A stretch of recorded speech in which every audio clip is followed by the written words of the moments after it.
ายดีนี่ก็ต้องคิดดี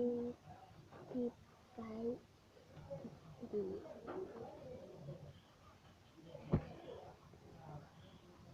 เป็น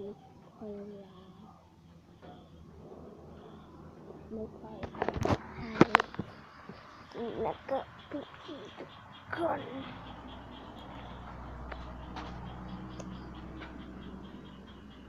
ไม่ทำยากอะไรเลยแค่อยู่บ้านคนเดียวอยู่ห้องกลางมุ้งมีอะไรแค่นั้น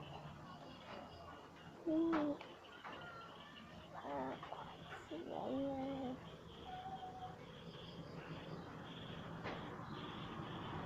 ติดดาวทำรีวิวห้างกันเลยรีวิวของนอนกันเลยเดี๋ยวผมจะเดี๋ยวนะคะ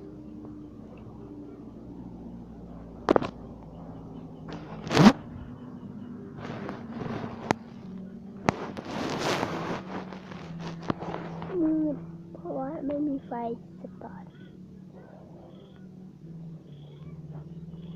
ไม่เป็นไรหรอกใครจะไปสน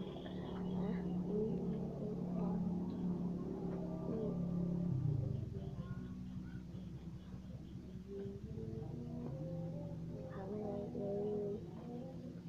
เคยช่องเอาเองครั้งแรกที่เห็นช่องอย่าลืมกดติดตามและกดไลค์เพื่อให้กำลังใจครั้งแรกเราทำที่YouTube และที่ Facebook ได้นะคะอย่าลืมกดไลค์กดแชร์กดกระดิ่งจะรอดปะวะรอดง่ายดอกคอมเมนต์ใต้คลิปนี้ด้วยทุกคนจะรู้ว่าอะไรที่สว่างแหวนนี่ก็แหวน2 วงนี้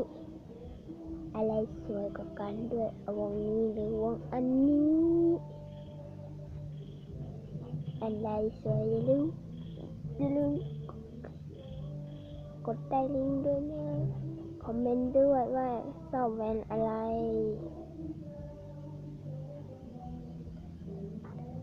จิ๊บค่ะ